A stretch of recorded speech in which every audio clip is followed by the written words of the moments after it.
Oi, gente, sejam muito bem-vindos a mais um episódio do Vicky Diz Podcast, esse podcast que foi feito para contar histórias e compartilhar processos. Quero saber quem é que estava com saudade de mim, dos meus 30 fãs. Eu sei que 5 me mandaram mensagem durante esse tempo que eu fiquei ausente. Quero saber se os 30 estavam com saudade de mim. O episódio de hoje se chama A Dor da Falta de Acesso. Esse episódio, com certeza, ele não será para todo mundo. Mas para quem foi, eu tenho certeza que ele vai servir como um abraço, como um colo, como uma companhia. E se você estiver escutando e entender, perceber que esse não é o seu caso, mas que for o caso de um amigo, manda para esse amigo, pô, esse episódio, porque aí de 30 a gente vai fazer 31 pessoas pra família. Vicky disse. E, gente, eu também não sei se esse episódio é sobre uma crise pré-30 anos, ou se é sobre um possível retorno de Saturno, ou se é sobre os dois, um pouco de tudo, porque pode ser muito também sobre essa esquisitice que é esse lapso dos 20, 30 e poucos, né? Porque você pode ter amigos com filho, casados, uma vida já toda encaminhada, eles com dinheiro pra caraca na conta bancária. Você pode ter amigos começando a ir morar junto com os namoradinhos, amigos ainda fazendo faculdade, amigos começando uma faculdade, amigos começando uma carreira do zero e, consequentemente, começando tudo do zero também. Assim como você pode olhar para o lado e ver que tem amigos com seus 25, 27 anos e que ainda não entendeu o peso da vida e está lá sendo sustentado pelos pais, né? Achando que a vida ainda é um morango. E aí, para essas pessoas, meia-noite a gente conta um segredinho para elas. Mas falando sobre um pouco do meu processo, do que é sentir essa dor da falta de acesso, eu pensei muito se eu ia contextualizar um pouco da minha história aqui, porque eu não queria eh, expor esse tipo de fragilidade na internet, mas e eu também não queria passar a impressão de que eu estou na Coitadolândia, a coitada mais sofrida do Brasil, por que não? Porque o que eu sinto, metade, se não todo o Brasil sente, e tem gente que sente muito mais e que está em situações muito mais difíceis. Mas como esse é o meu podcast, é o podcast Vic que disse, eu resolvi dar o meu contexto individual para começar a falar sobre esse sentimento que é a dor da falta do acesso. Então, para falar de mim, né? Eu venho de uma família que sempre teve condições financeiras limitadas. E quando eu estava escrevendo o roteiro desse episódio, eu lembrei de uma conversa que eu estava tendo com a minha mãe e com meu irmão. E a gente estava conversando sobre esse desejo de finalmente respirar, né? De tipo, eu acho que todo filho que vê a mãe dando tudo de si para criar, a gente quer comprar uma casa pra mãe, tipo, falar pra mãe no mercado e falar, pô, mãe, compra tudo que você quiser, né? Aquelas coisas. E a minha mãe tava falando de que, nossa, teve uma época que ela se sentia envergonhada, às vezes, de ir no mercado e encontrar algum vizinho nosso, porque ela comprava muito daqueles nuggets grandes, sabe? Não é bem nugget, eu esqueci o nome daquilo, porque nugget é pequenininho, mas eram uns sticks, assim, de frango grande, que era praticamente um nugget, que era muito barato, carne de hambúrguer também, que, tipo, nos anos 2000 era, tipo, centavos aquilo. E ela ficava meio envergonhada quando encontrava algum vizinho, assim, do nosso prédio, de olhar pro carrinho e ter um monte daquilo, né? E ela falava, pô, é assim que eu alimento minhas crianças. Ela falou, cara, eu não tinha dinheiro pra comprar carne, carne mesmo, né? Então era aquilo, pra vocês não reclamarem. E eu falei pra minha mãe, né? E meu irmão, a gente comentou isso com ela, de que eh, não era pra ela carregar essa culpa, porque pra gente, a gente tinha uma noção de que as coisas eram difíceis, mas pra gente tava tudo bem, assim, comer nugget e carninha de hambúrguer era legal, era gostoso. Então, a gente não tinha essa noção de que a nossa alimentação não estava boa por conta de dinheiro limitado, que era isso porque não tinha como não ser isso, sabe? E, e, e minha mãe falava muito sobre essa culpa, assim, sobre essa vergonha que ela sentia de não conseguir dar mais, né? E, e é isso que eu falei, eu sempre tive essa noção, assim, na infância de que as coisas eram difíceis pra gente, que as coisas eram complicadas. Eu nunca cheguei a passar fome ou morar em lugares perigosos ou em situações precárias, mas tudo sempre foi muito limitadinho, assim, muito contadinho. Sempre foi sufoco atrás de sufoco. Mas graças a Deus, assim, eu tive uma mãezona que ela fazia questão de deixar tudo mais leve. Tanto que a minha irmã, a gente falou, cara, se você não tivesse contado que você sentia assim, a gente nunca ia perceber que tinha sido tão assim, sabe, apertado a nossa infância. Mas graças a Deus, hoje eu e meu irmão estamos aí, lindos, soltos, com um corpinho saudável, com uma mente saudável, com tudo saudável, graças a essa zona que a gente tem. E dado esse contexto, né, eu lembro que quando eu tinha 17 anos, eu era muito ansiosa para fazer 18, para eu poder começar a trabalhar logo. Porque na minha casa, a minha família dava o sustento de, tipo, pagar a casa e pagar comida. Mas eu já era uma adolescente, né, que fazendo 18 anos, eu tinha festa de 15 anos, eu já queria, né, beijar na boca, fazer outras coisas, sair pro encontro, namorar. E eu não tinha dinheiro para comprar um perfuminho, eu não tinha dinheiro para comprar um tênisinho, um vestidinho, um negocinho para pagar uma festinha, para ir no cinema, para comprar um McDonald's depois do cinema, eu não tinha dinheiro para nada disso. Então, as minhas saídas eram muito limitadas, assim. Eu repetia muita roupa, eu me sentia sempre, a autoestima sempre muito no lixo, assim, por conta disso. E eu tinha muito. E agora que falando em voz alta, eu percebo quão merda isso é, né? Tipo, você ser uma adolescente, tipo, em vez de você estar curtindo a sua adolescência de boas, você tá ansiosa para você completar a maioridade para você poder trabalhar. Olha que loucura. Mas era assim, então. Quando eu fiz 18 anos, eu tive esses empregos de vendedora, de shopping, né, que forma caráter. É o desenvolvimento do personagem. Você é humilhada, você tem o trabalho escravo, você trabalha no final de semana, você trabalha longe. Já passei por todo esse ciclo da humilhação. Já fui vendedora de shopping, já fui recepcionista de várias coisas, vários lugares de curso de inglês, de hospital, de negócio de exame de sangue, de escritório, de dentista. Já fui auxiliar de todos os caralhos que você possa imaginar. Então você pega aí de 18 para 29 aninhos, são muitos aninhos de carteira assinada. E eu já passei por todo esse ciclo de experiências de trabalho que formam caráter, como eu falei, né? Que é o desenvolvimento do personagem. Inúmeros chefes tóxicos com personalidades extremamente escravocratas, né? Meus amores, colegas de trabalhos falsos, trabalho longe, aonde você tem que pegar mais de uma condução. Já vivi o famoso ir dormir com fome, porque você chegou tão cansado, já são meia-noite e meia e você toma banho, você simplesmente dorme com fome, porque você está muito cansado. E amanhã, no dia seguinte, 5 horas da manhã, você está em pé para tudo de novo. E você não vê o dia passando, as coisas todas. Então, depois que eu concluí a faculdade de psicologia, que isso também foi um outro perrengue, né? Foi um outro sufoco, porque quando eu fiz lá o Enem, eu passei para minha segunda opção, que era serviço social. Cursei serviço social, mas não gostei. Aconteceu várias coisas nesse meio, queria ser, mas no fundo, eu sempre quis psicologia. Passei para psicologia, só que psicologia na época, que era, né, ela era integral, e aqui no Rio de Janeiro, as faculdades, né, que tem de psicologia, o UFRJ, ela tinha aulas em um campus, na Zona Sul, e no outro campus era, tipo, lá no fundão, que eram, tipo, extremos opostos, assim, eram lugares muito distantes.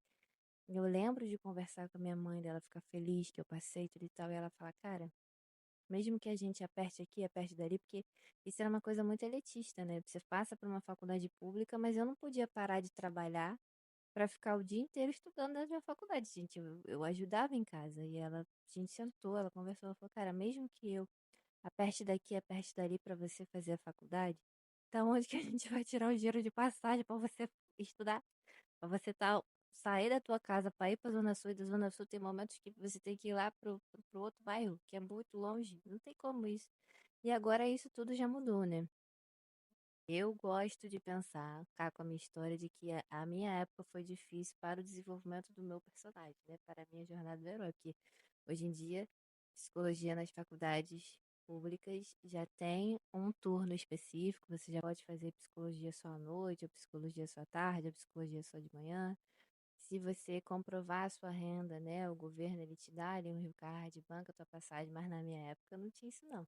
Então, o que que eu fiz? Eu falei, cara, eu vou estudar para conseguir uma bolsa integral para eu entrar numa faculdade particular, mas eu vou ser psicóloga. Então, eu fiquei 5 anos, você tem noção? Eu fiquei 5 anos fazendo a caceta do Enem, que essa prova é uma prova, uma das provas mais chatas, eu tenho ranço.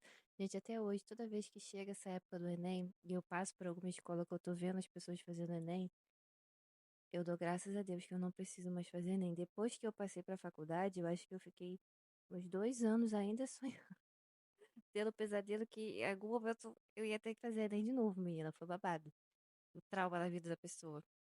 Então, quando eu consegui a minha bolsa, graças a Deus, ProUni 100%, que dava o Rio Card do estudante também, então eu estudei numa faculdade particular totalmente de graça, ainda ganhava passagem para fazer isso. Eu demorei 5 anos para conseguir. E só que esse processo do estudo, eu acho que a minha mente ela tava muito ali de tipo, cara, esse é o momento, né? Tipo, eu tô no corre, eu tô estudando. Eu vou ainda estar trabalhando ali com o que eu não gosto, mas depois que eu me formar, vai ficar tudo bem, kkk. Depois que eu me formar, vai ficar tudo bem. Não ficou tudo bem, né? E eu acho que eu saí da formação também com esse sangue nos olhos. Eu acabei a faculdade, meus amigos. Eu tava falando, pô, vida. Será que agora realmente você pode encaminhar por obséquio? Porque cansa, é cansativo você tá com a sua alma num lugar onde você, pô, tá sendo escravo, tá com os horários horríveis, tem 5 minutos de almoço, umas coisas doidas assim que acontece. E você ficava pensando, né? Não, pô, tô estudando ainda, quando acabar a faculdade, o negócio vai. Então, eu só tinha esquecido, menina, que eu era de humanas. Eu achava que, na minha mente, né? Não que eu achava isso, né? Mas o cansaço era tanto que eu falava, cara, como eu queria sair da minha formação e o primeiro mês de trabalho eu ganhar 15 mil reais. Eu queria isso. Mas umas coisas também que eu reparei nos meus amigos, é que a maioria dos meus amigos, se não todos, de verdade, isso é uma coisa que é importante pontuar. A maioria dos meus amigos, se não todos, eles são completamente, completamente acadêmicos. Quando eu digo completamente acadêmicos, eu estou dizendo completamente acadêmicos. A galera que eu vi, não só dos meus amigos, né, mas que você vai conhecendo as pessoas, vai dando uns beijinhos aqui e ali, vai fazendo umas amizades aqui e ali, dessa galera que tá muito bem de vida antes do 30, é uma galera de programação, porque esse negócio de linguagem de programação, menino, eles vão ganhando um salário do nada de 10 mil, 11 mil reais, 15 mil reais. E é um negócio muito fácil, muito doido. A galera de química, tem uns amigos meus de química que mexe aí com os petróleo e já ganha um saláriozão. E uma galera do audiovisual, que por talento, mas que também que eu considero por um pouco de sorte, porque tem muita gente que eu conheço do audiovisual que tem muito talento, mas não teve essa sorte de pegar um projeto bom e ainda tá no corre. Mas tem uma galera do audiovisual que conseguiu uns projetos muito maneiros e ganhou uma porrada de dinheiro antes do 30. Que tá com uma vida super ganha e confortável antes dos 30. Porque o resto dos meus amigos, os meus amigos muito acadêmicos, cara, a gente fica passando sufoco atrás de sufoco, a gente que é muito das humanas, e a galera solta rajadão de fogos porque conseguiu uma bolsa de mestrado que paga 4 mil reais. 4 mil reais para os meus amigos você tá rico. Você tá milionário porque você ganhou uma bolsa de 4 mil reais. E eu também vejo os meus amigos, assim, os meus amigos eu considero que nós somos muito a galera das trincheiras, assim, sabe? Antes de reencarnar, Deus falou: galera, a gente vai precisar de professor, a gente vai precisar de gente da saúde, da galera da saúde, a gente vai precisar de artista. Quem vai encarar? E aí, eu e os meus amigos, a gente falou aqui. Pode tacar no peito da gente que a gente vai. Então, é lógico que eu, completamente humana que sou, que me formei numa graduação que é para cuidar de outros seres humanos, Não satisfeita em deixar o negócio mais humano possível, ainda inventei de ser arte terapeuta. Então, assim, não vai ser o meu primeiro ano pós-formação que eu vou estar ganhando 10 mil reais. Eu vou estar ganhando 15 mil reais. Não vai ser. Inclusive, mas eu sei que esse momento vai chegar. Inclusive, eu tenho uma teoria de que se o mundo continuar do jeitinho que tá, amigos? Se tem uma pessoa que não vai ficar sem trabalho, essa pessoa sou eu e os meus colegas, amigos psicólogos. Se o mundo continuar do jeitinho que tá, a gente não fica sem trabalho. A gente vai continuar ganhando pouco, mas a gente não vai ficar sem trabalho. Mas, pô, professor, área da educação, área da saúde, artista, a gente pena um pouco nesse início, assim, até você começar a ganhar bem, você ter uma estabilidade financeira e você, pô, morar sozinho, viajar, comprar suas brusinhas, ter plano de saúde. Se você tiver um filho, isso não ser um problema, porque você tem condições de bancar a escola do teu filho, vai demorar um pouquinho. Então, amigos e amigas, quando eu falei, né, que pensei muito se eu iria me expor sobre isso e ficar preocupada, assim, com a imagem que ia passar, mas eu queria dar esse contexto, né, sobre essa sensação, sobre esse fogo de tipo assim, cara, pelo amor de Deus, vida, será que pelo amor de Deus, será que você pode ir? Será que eu posso, tipo, pegar um Uber sem isso me dar um arrepio aqui nas costas de ficar preocupada com dinheiro o tempo todo, com o mínimo? É, mas eu sei que tem muita gente que tá passando por essa mesma sensação de de tá querendo abrir portas que parece que as portas não se abrem, sabe? Então, para essas pessoas eu decidi fazer esse episódio, porque, sinceramente, também, às vezes eu vou escutar uns episódios que a mina fala que o problema da semana dela foi porque o café superfaturado que ela amava ali fechou e isso causou um rombo na rotina dela. Aí eu falei, pô, aí não, aí fica difícil, né? Então eu me expus sim, para dar um contexto aqui, para essa espera doída, que é por isso que o nome disso, desse episódio é a dor da falta de acesso. Só um adendo aqui, amigos. Foi ótimo eu ter dado esse exemplo do café, porque o meu sonho é que um dia o meu maior problema da minha semana seja que o meu café superfaturado fechou e eu fiquei triste, tá? Esse é eu quero muito que um dia o meu problema assim da minha semana seja só isso. Eu vou ficar muito feliz e realizada. Porque por enquanto, assim como eu e metade do Brasil, se não o Brasil inteiro, a gente ainda tá no corre por muito que do mínimo, que não é o luxo. A gente ainda não tá luxando. A gente tá querendo, ó, o mínimo, o negocinho, a paz, relaxou aqui o coração. E quando eu falo muito sobre isso, me vem muito a pirâmide de Maslow. Eu não sei se faz sentido, se as pessoas ainda estudam isso, se a galera cancelou a pirâmide de Maslow, se hoje em dia é um outro tipo de estudo, mas é, eu lembrei um pouco desse negócio, né, das camadas e achei maneiro lembrar disso aqui também, né, de que a primeira camada dessa pirâmide é a camada fisiológica, então entende-se que você precisa de comida, de água, de sono, de abrigo. Depois vem a nossa necessidade de segurança, segurança da família, do seu corpo, da sua propriedade. Depois vem o social, que é o amor, a amizade, família, o senso de comunidade. Depois vem a estima, que é o reconhecimento, os status, a autoestima. E só por último, amigos e amigas, que vem a criatividade, o talento e o desenvolvimento pessoal. Então, eu quis mencionar isso para a gente não esquecer de ampliar o nosso olhar, de não precisa fazer muito esforço para entender e perceber que o buraco é sempre mais embaixo, que essa dor da falta de acesso, ela ainda é acesa e viva para muita gente.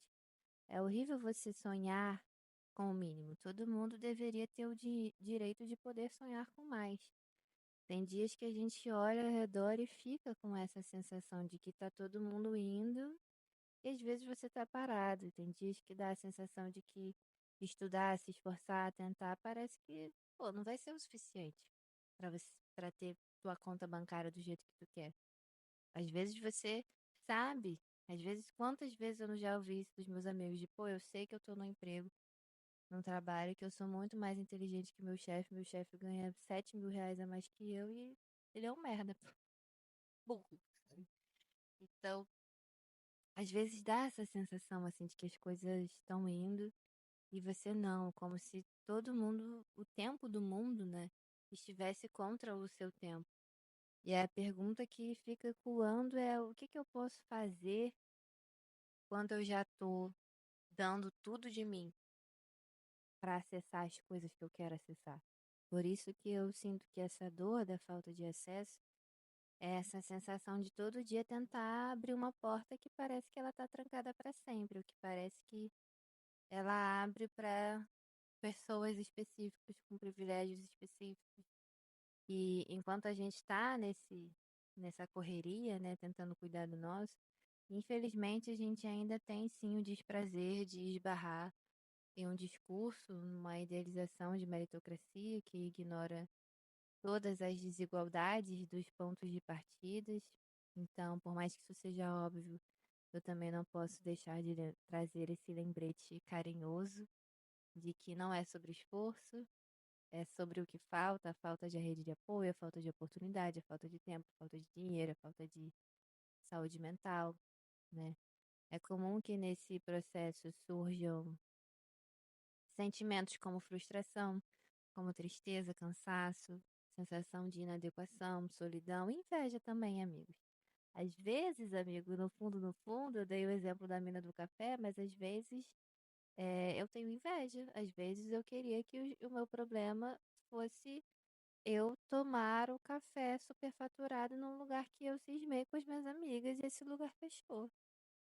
Eu quero que que o problema da vitória do futuro seja esse. E enquanto a vitória do presente está tendo outros tipos de problemas, pode ser que sim, essa sensação de inveja das pessoas ao redor surja. E eu acho que isso é super legítimo e você não deveria sentir culpa. A gente passa por parte do nosso dia na internet com vários chamados, né, do que você deveria fazer, que você deveria estar fazendo, acontecendo, criando, inventando. E não que isso não seja bom. Desenvolver a sua criatividade, seu talento, ele é ótimo. Mas por que que eu trouxe essa pirâmide de Maslow, né? Para a gente lembrar que desenvolver a criatividade e o seu talento é a última camada nessa pirâmide. Você precisa estar com tudo isso conquistado para você reconhecer a sua criatividade e seu talento. E depois das necessidades fisiológicas, a segunda camada é a necessidade de segurança da família, do corpo, da sua propriedade. Então você vê uma pessoa que mora numa comunidade e ela acorda 3 horas da manhã para estar no trabalho. Será que ela tem a mente dela tranquila para entender que o corpo dela está seguro, que o corpo da família dela está segura, que a família dela está segura, que a casa dela está em segurança? Não tem, gente. Cara, isso é a realidade de muita gente. Isso é a realidade de muita gente. Então, quem está passando por isso, vivendo essa realidade para ter um mínimo, eu acho que tem que ser muito gentil de olhar com o seu processo para o que você está passando agora, para o que você está vivendo agora, porque às vezes você pode estar se cobrando de ter uma autoestima, um desenvolvimento, um negócio, sendo que, cara, não tem como você conquistar todas essas coisas se você ainda não tem esses mínimos. Vai demorar, entende? Assim, para ampliar o olhar das outras pessoas que não estão passando por isso, que já conquistaram todos esses mínimos, mas, cara, às vezes o teu amigo aí do lado, o teu colega de trabalho, o teu porteiro não tem. Aí você fala, não, porque você tem que acreditar em você, tem que confiar, não sei o que, tipo, cara, ele não sabe se o pai dele vai chegar bem em casa no dia seguinte, entende? É bom a gente sempre lembrar que às vezes o buraco é um pouco mais embaixo, então a gente sempre tem que ter uma postura gentil, uma escuta gentil quando a gente for fazer as nossas trocas, quando a gente for conhecendo as pessoas, porque você nunca sabe as pedrinhas que cada um vai estar carregando no coração. Mas a pergunta que não quer calar, né, meus amigos? Porque esse episódio não é só pra gente chorar nas suas pitangas e ficar engatilhado com o capitalismo, porque ficar lá falar desse assunto dá um nó na garganta, porque a gente sabe que tem muita coisa que fica travado mesmo, né? Que não dá pra gente fazer. Mas o que que a gente faz enquanto ainda não conseguimos acessar aquilo que a gente sabe que a gente merece acessar? E infelizmente, não existe uma fórmula mágica de como lidar com essa espera, né? Isso é uma coisa muito individual. Uma coisa que definitivamente pode te ajudar, e eu sou suspeita para falar, é a terapia, que depois de tudo que eu falei, e que inclusive eu reconheço que você precisa ter um mínimo ali já garantido e seguro para você poder fazer terapia é um privilégio. Eu, muitos momentos, estudando psicologia, eu não tinha o menor dinheiro para pagar uma terapia, então eu sei que pagar terapia também é um privilégio, mas se você tem, cara, pensa com carinho, porque realmente pode te ajudar a lidar com essa espera de uma maneira melhor.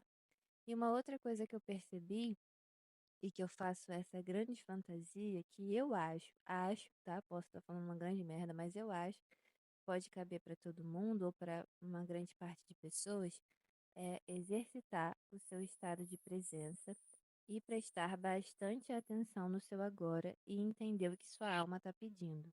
Eu sei que você ficou com vontade de me matar depois de eu falar esse clichêzão pra você. Eu sei, e eu vou pedir pra você respirar um pouquinho, porque eu já já vou contextualizar ele melhor, mas antes vocês vão ficar com o áudio do meu irmão de vida, meu melhor amigo. Então, se ajeita aí, respira, porque o Dr. Choque vai hablar, tá bom? Então, eu já ouvia música desde que eu tava na barriga da minha mãe. Minha mãe botava música pra tocar na Rádio Relógio, no rádio, pra tocar quando eu ainda tava na barriga dela, então eu já ouvia muita coisa. Quando eu era criança, ela começou a me apresentar a alguns artistas, outros eu lembro dela me mostrando Xadê, eu lembro dela me mostrando Djavan. Conforme o tempo foi passando, os anos foram passando, basicamente uma das únicas coisas que eu mantinha um papo, uma conversa com meu pai, era sobre música. E era até de uma experiência que era um pouco diferente, né? Assim, ouve esse baixo, ouve essa guitarra, ouve essa bateria, ouve como uma coisa, né, se sobrepõe à outra, assim, era uma experiência mais sensorial, mas também um pouco mais técnica da música, que levou a consumir música de uma forma diferente. Na mesma época eu tava catando muita coisa, sei lá, eu via muito MTV, e via os vídeos e falava, caraca, eu gostei dessa música. Quem é esse artista? Que música é essa? De que álbum é essa música? Pra aí eu catar músicas parecidas com essa aqui. E aí eu ia lá e catava, tentava baixar uma música quando ia na casa do meu pai, procurava o CD na Saraiva, e, enfim, esse contexto desses anos iniciais da minha vida, desses 15 anos iniciais da minha vida, principalmente, moldaram um pouco dessa minha relação com música, até porque é isso, minha relação com a música é basicamente a única coisa que eu realmente mantive na minha relação com o meu pai. A gente já se fala desde que eu tinha 15, 16 anos. E quando eu tinha uns 19 anos, mais ou menos, eu comecei a escrever sobre música. Eu já escrevo sobre música há mais de 10 anos. Escrevi para o site de um amigo meu. O site foi diminuindo o fluxo um pouco, fiquei um tempo sem escrever, mas aí rolou oportunidade, assim, vi uma chamada no Instagram aqui, no Facebook, sei lá, procure se alguém que escreva sobre música, e fui lá e me candidatei e deu certo, escrevi mais um tempo sobre música e depois fui para outro site, não parei de trabalhar com música, não parei de escrever com música, de escrever sobre música, né? E isso sempre foi me fazendo bem porque dava uma certa vazão à minha criatividade e à minha necessidade de compartilhar com as pessoas o que eu descobria nas minhas pesquisas. No primeiro site que eu escrevi, eu tinha basicamente que é, apresentar artistas diferentes para um público-alvo que já era meio hipster. Então, eu tinha um trabalho a mais ali. E o grande lance é que eu ouvia geralmente os mesmos gêneros. Eu podia até pegar de países diferentes. Eu catava alguma coisa, sei lá, na Holanda, na Costa Rica, sei lá, países diferentes, mas eu estava sempre catando os mesmos gêneros musicais. E passa aí adiante. Passam uns anos aí, chega na pandemia e um colega meu da geografia, professor de geografia, vira para mim e pergunta, cara, você pode me passar uns artistas do continente africano para eu passar para minha turma do sexto ano, acho que era sexto, sétimo ano, dar uma aula de geografia da África para eles se engajarem mesmo, para eles mesmo pesquisarem sobre esses artistas e conhecerem as culturas africanas. Aí eu, claro, beleza. Deixa só eu descobrir esses artistas também, porque eu não tenho muita coisa para falar além do Fela Kuti, sabe? E eu realmente não conhecia, e isso me pegou muito, isso me derrubou. Até porque eu percebi que eu era parte do problema. Eu comecei a fazer uma grande crítica, uma grande avaliação do que estava acontecendo ali naquele contexto, pandemia e tudo mais. E comecei a pesquisar quem escrevia sobre música, em quais veículos, e eu percebi que boa parte das pessoas. Primeiro, que tinham poucas pessoas negras escrevendo sobre música naquela época, é, e poucas pessoas negras falando sobre música, e poucas pessoas falando sobre música de uma forma responsável. O que eu chamo de uma forma responsável? De falar sobre gêneros musicais ou de países diferentes, de cenas musicais diferentes, que fora do eixo Brasil, Estados Unidos, Inglaterra, que considerasse gêneros musicais diferentes. Então a gente fala muito aqui no Brasil sobre o que acontece aqui no Sudeste, principalmente, o que acontece em Salvador, de repente, de vez em quando. A gente fala um pouco sobre Minas Gerais, a gente tem o Milton, o Borges e tudo mais. Mas a gente fala pouco sobre o que acontece no resto do Nordeste. A gente conhece pouco das expressões musicais do Norte. A gente fala sobre música nos Estados Unidos, a gente fala sobre música na Inglaterra, no Reino Unido, mas fora isso a gente fala pouco sobre música de outros lugares. A gente fala pouco sobre música africana, a gente fala pouco sobre música caribenha e quando geralmente a gente se remete a esses lugares a gente fala de uma forma exótica. A imprensa reproduzia essa narrativa sobre esses gêneros musicais mais enrijecida e que eu entendo como irresponsável. E comecei a me perguntar isso, assim, porque é isso, eu fazia parte do problema, não é como eu também se eu super consumisse esses artistas de outros lugares. Então, eu comecei a pesquisar, eu falei, cara, é isso, se eu estou percebendo o problema, eu preciso ver o que eu posso, o que eu consigo fazer. E comecei a pesquisar e entender novos sons entender os sons antigos, não só os novos, mas os antigos. Eu comecei a consumir muito mais coisa, entender o papel dessas coisas, entender como surgiu um gênero musical em um país e como esse gênero musical desse país dialoga com outro gênero musical de outro país e como dialoga com um outro país também do outro lado do oceano e isso foi realmente despertando muita coisa na minha vida, muitas curiosidades, sabe? Minha curiosidade se sentiu muito aguçada. Isso foi muito importante para mim porque eu fui descobrindo uma autoestima diferente também.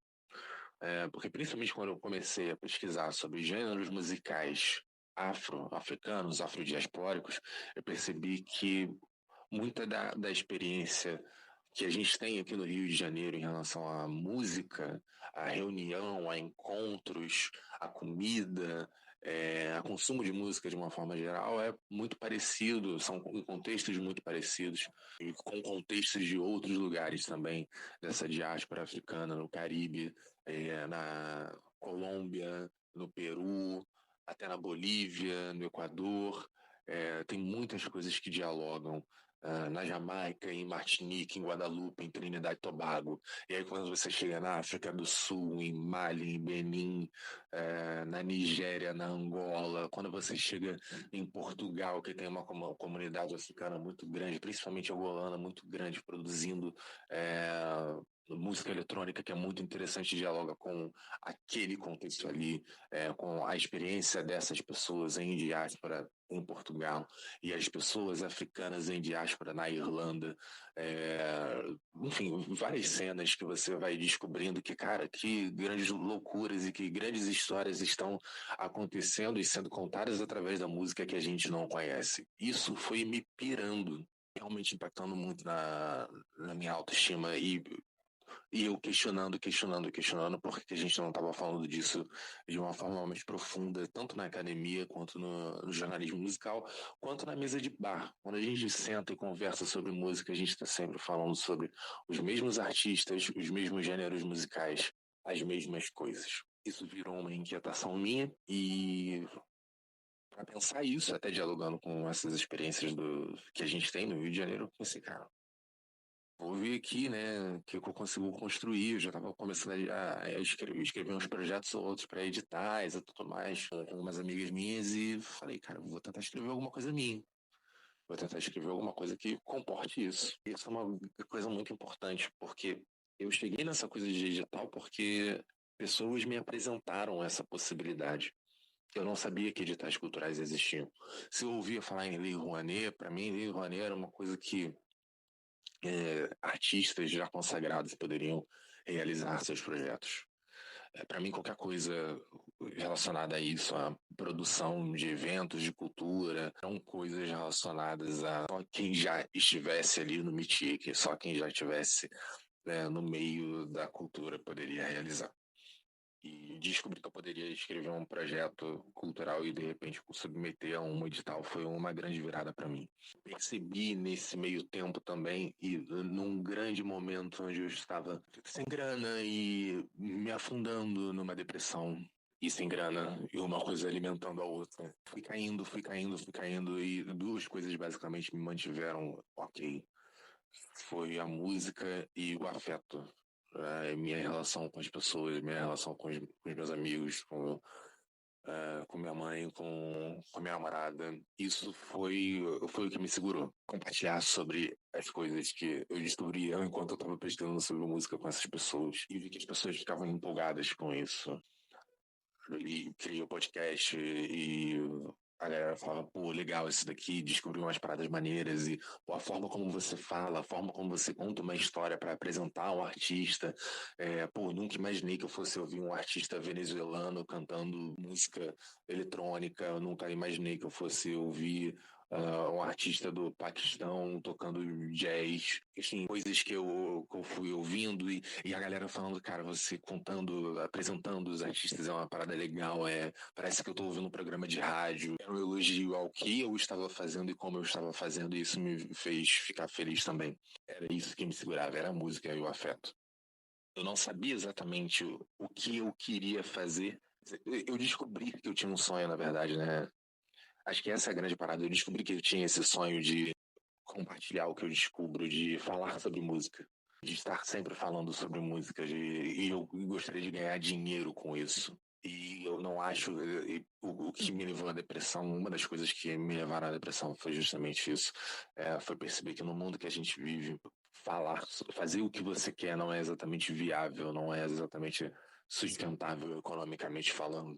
E eu fui ficando puto, desculpa aí o termo, ficando bastante bolado, que eu queria fazer uma coisa e, ao mesmo tempo, eu queria ganhar dinheiro com isso.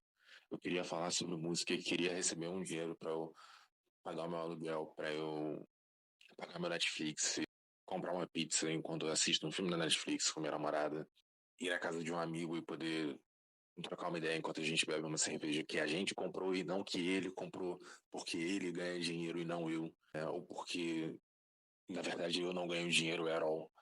E isso foi me deixando bem incomodado, sabe? Bem incomodado. E bem mal, bem mal, bem mal. Enfim, e jogar esse projeto no edital foi um grande grito para o mundo. Não sabia no que ia dar e deu bom.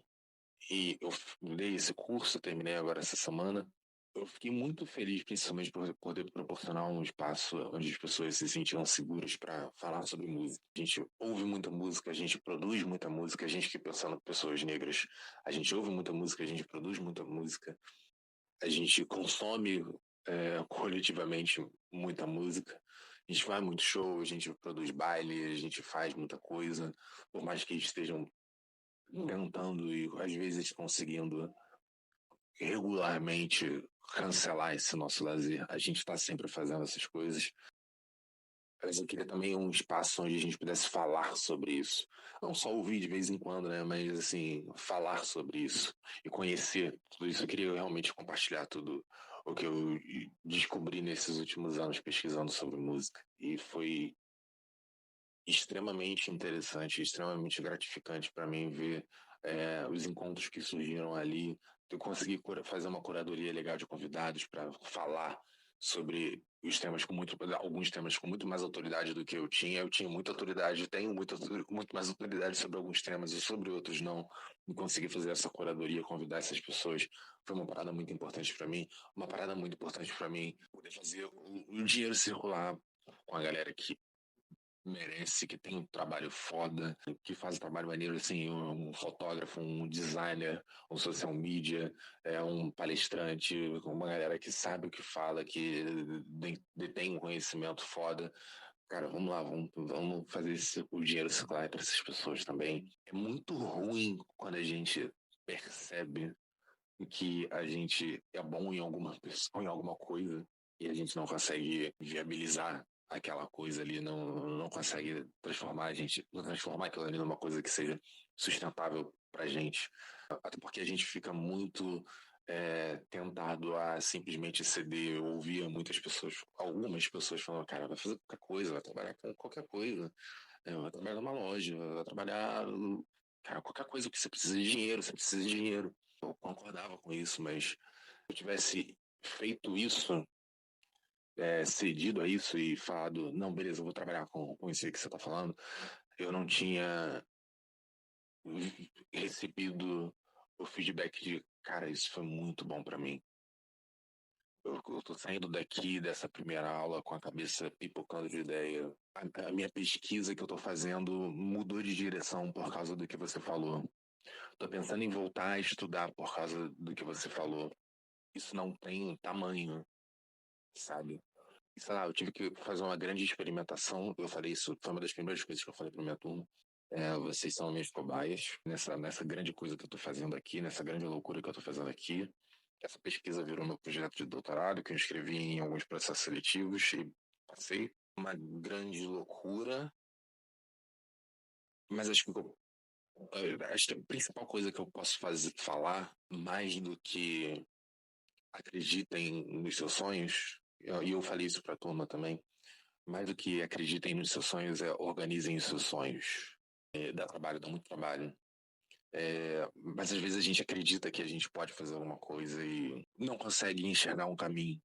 Conversem com as pessoas, conversem com os seus amigos, conversem com as pessoas conversem com outras pessoas, descubram ou pesquisem caminhos, sabe? Fiquem atentos e organizem. Se juntem com as pessoas que estão do lado de vocês e se organizem. Eu falei isso para eles, eu falo isso para quem quer que esteja me ouvindo ainda.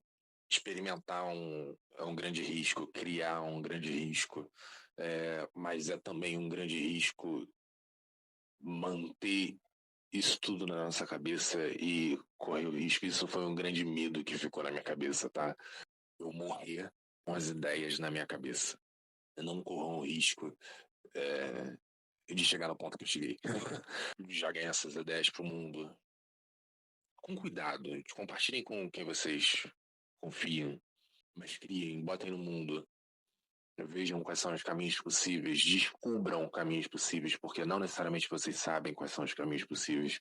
Podem ter caminhos possíveis que vocês não sabem ainda, como eu descobri os caminhos dos editais. Organizem os seus sonhos. Acreditem sim nos seus sonhos, acreditem sim em vocês, mas organizem os sonhos de vocês, organizem a cabeça de vocês, porque tem muita coisa para acontecer.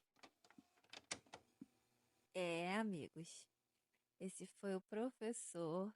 Peraí, vocês ouviram? O doutor Vitor Henrique Guimarães, tá, meus caros? Vulgo Choque, para quem é íntimo. Agora ele está fazendo doutorado, então vamos chamar ele de doutor. O Choque é um dos meus amigos que faz parte desse mundinho muito acadêmico que eu falei. Já tivemos inúmeros e incansáveis conversas sobre essa dor da falta de acesso. Eu acho que depois de ouvir a história dele, o áudio dele, vocês entendem por que eu trouxe ele para esse episódio. Ele conseguiu nomear muita coisa e muito melhor aqui do que eu consegui, porque esse é um episódio difícil para mim, porque isso é uma coisa que aconteceu, que bateu para mim bastante nesse 2025, eu acho que ele conseguiu trazer essa proximidade dessa sensação, dessa frustração e desse sentimento e dessa depressão que ocorre né? Que a nossa saúde mental ela fica prejudicada assim, então ele acho que ele melhorou esse processo de identificação muito mais do que eu falando aqui. É, e eu chamei ele também, gente, porque ele foi uma pessoa que me inspirou muito, assim, enquanto eu estava lidando com todas essas emoções da dor da falta de acesso, porque eu lembro dele há muito tempo, gente, falar que sempre gostou de música, o quanto ele amava música, mas que ele tinha essa insegurança de, pô, eu não toco nenhum instrumento, eu não sou excelentemente bom em nada em relação à música, mas eu amo música e eu tenho muita vontade de trabalhar um dia com a música. E o Choque, ele é geógrafo, ele é um grande pesquisador acadêmico na pandemia, como ele contou, né? Ele teve vontade de criar o podcast falando sobre a música, as suas histórias, as suas regiões. Fora essas outras experiências que ele teve de escrever sobre música também. E nessa eu também assisti ele em certo momento ficando desanimado com o podcast, porque já não tinha tanta gente ali escutando. E 1 ou 2 anos depois, ele criou um curso. Esse curso que ele falou no depoimento, ele não nomeou, mas se chama Curso de Alfabetização Musical. Que nesses editais que ele participou, teve o apoio ninguém mais, ninguém menos do que a Prefeitura da cidade do Rio de Janeiro, tá, meus amores? E vocês lembram da pergunta que eu fiz, né, no início do episódio, que eu falei, o que que a gente faz enquanto ainda não conseguimos acessar aquilo que a gente sabe que a gente merece? E que uma dessas coisas, né, que todo mundo pode fazer é olhar para o seu agora, estar presente no presente e entender o que a sua alma está pedindo. Em 2019, por aí, o Choque sabia que amava música. Ele tinha vontade de trabalhar com ela. Mas naquela época não tinha um nome para isso. Ele não tinha como nomear o como ele iria trabalhar com música. Ele não tinha como fazer isso assim. E em 2025 ele conseguiu parir um curso. Então, o que será que você pode fazer agora para você? Porque vai que, entende? Esse hiperfoco, esse estudo aí que você está fazendo, às vezes ele pode te abrir uma margem, né? Que lá na frente você pode usar ele para alguma coisa. Por muito tempo, quando ele estava escrevendo sobre música para site, quando ele estava fazendo podcast, ele não imaginava que isso viraria um trabalho, ele não imaginava que ele criaria um curso que se chamaria Alfabetização Musical. Então, às vezes, a gente tá com um hiperfoco, a gente tá ali na nossa bolha fazendo coisas que a gente gosta e a gente nem imagina que caminho isso vai dar. Por isso que eu falei que o que pode caber pra gente, para a maioria das pessoas, nesse sentido de estar presente no presente, é sobre isso, de você, quando a gente está aterrado, quando a gente está presente no presente, quando a gente volta a nossa alma pro aqui e agora, entende o que que o nosso coração está pedindo, isso vai levar a gente para algum lugar, né? O coração dele, em muitos momentos, falou para ele estudar sobre música, falou para ele escrever sobre música, falou para ele aprofundar esse estudo sobre música e estudar as regiões e as histórias de cada lugar e de cada artista, o porquê que ele faz o que ele faz. E nessa eu duvido muito, assim, que esse movimento, ele não te leve em lugar nenhum, sabe? Que ele não te ajude em nada. Por exemplo, eu gostei muito quando ele disse que ele sentia muito prazer em compartilhar as coisas que ele estava aprendendo, as coisas que ele estava entendendo. Esse podcast aqui também é sobre isso. Eu não sabia que eu sabia fazer uns desenhos bonitinhos, eu não sabia que eu sabia falar bem, que teria uma desenvoltura frente às câmeras e microfone e tudo mais, e de falar aqui, até eu simplesmente tentar. Não sabia, até eu tentar. Tem um vídeo engraçado até que eu vi esses dias na internet de uma menina falando que tem algumas coisas que a gente resolve numa sentada só. Uma sentada na cadeira. Às vezes quando a gente senta na cadeira, e a gente passa uma tarde ali, a gente consegue resolver muitas coisas que a gente está procrastinando por dias, assim. E, enfim, o quanto é importante a gente entender o que a nossa alma está pedindo para a gente fazer, principalmente compartilhar pensamentos, ideias, sentimentos com pessoas de confiança, como ele falou. Ele não sabia, não fazia ideia de como funcionava essa questões digitais, mas graças a uma sentada que ele deu para escrever sobre música, para fazer um podcast sobre isso, pessoas chegaram até ele e falou: "Pô, que legal isso aqui, porque você pode me ajudar com isso, isso aqui? Pô, você já tentou fazer isso aqui? Por que você não experimenta isso aqui?" Então, às vezes, a sua alma vai estar te pedindo algum tipo de ação no seu presente, no seu agora, que não necessariamente vai ser algo que no futuro vai te dar dinheiro, como foi o exemplo do choque. Mas, cara, muito provavelmente vai te gerar um senso de autenticidade muito forte em você. Como ele mesmo falou, né? O quanto esse processo da pesquisa, do estudo, mexeu com a autoestima dele. O quanto isso fez bem para ele. Quando a gente está quietinho na nossa bolha, fazendo o que a gente sabe que precisa fazer e cuidando da nossa alma, isso também é se desenvolver. Isso também é estar perto, né? Fazendo parte do processo de individuação. O processo de individuação é um grande conceito que os analistas junguianos, como euzinha, estudam. E eu peguei uma explicação do Google mesmo, só para não deixar de dar contexto, eu vou ler ela aqui bem rapidinho para vocês. O processo de individuação na psicologia analítica de Jung é um conceito que se refere ao desenvolvimento da sua individualidade. É a busca pela totalidade e autenticidade pessoal, tornando-se o próprio si mesmo. É um processo contínuo e de diferenciação e integração de aspectos conscientes e inconscientes da psique, visando a formação de uma personalidade única e completa. Então, amigos, por isso que eu falei, você dar atenção para o seu presente, ampliar o seu estado de presença no aqui e agora, não tem como te trazer consequências ruins. Você não estaria desperdiçando seu tempo, esperando que o seu tempo e o tempo da vida se esbarrem e as portas comecem a abrir para você. Quem sabe, uma coisa que você acha que é boba, que você está começando a desenvolver agora, não será uma carta na sua manga para uma coisa que você vai estar fazendo lá no futuro. Quem sabe?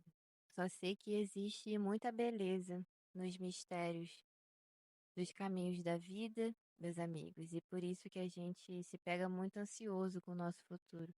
Por mais clichê que pareça, a gente precisa cuidar do nosso agora, do nosso presente. Não tem como o nosso presente estar saudável e o nosso futuro se desenvolver de uma outra forma.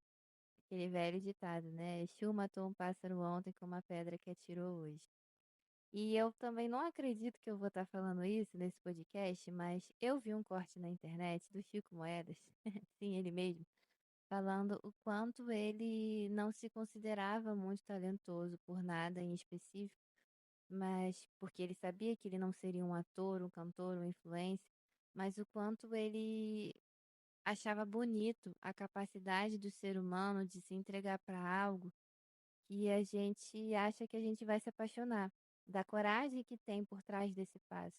E que de alguma forma foi isso que ele sentiu quando começou a fazer o programa que ele participa até hoje, que se chama Aqueles Caras, que muitas pessoas conhecem. E para você conseguir desenvolver essa capacidade e coragem de se entregar e se apaixonar por algo, você só vai conseguir perceber, ter consciência estando no presente. Estando presente no presente. Infelizmente, se você está muito acelerado, se você está muito online, alguma coisa você vai ter que fazer para equilibrar isso. Tu vai ter que ver isso aí. Tu vai ter que ver isso aí, porque tem downloads, tem insights que a gente faz na vida que só acontece quando a gente tá inteiro no nosso aqui e agora. Então, amigos, principalmente pretinhos e pretinhas que estiverem escutando esse episódio, eu desejo muito do fundo do meu coração que deu até vontade de chorar, que vocês acessem tudo que vocês merecem acessar nessa vida. Eu realmente desejo que vocês consigam fazer dessa espera a mais leve possível. Se for possível, que vocês também não cedam a algumas pressões que as pessoas vão fazer, né? Como o Choque falou, o momento que ele não procurou qualquer emprego e ficou na bolinha dele fazendo o que ele achava que ele tinha que fazer, hoje é, foi bem sucedido, porque foi graças a esse momento que ele conseguiu criar o curso dele de alfabetização musical. Claro que nem para todas as realidades vai ser possível, mas espero que seja para alguns. Espero que vocês também entendam o limite, né, de até que ponto a gente pode ceder, até que ponto a gente não pode ceder.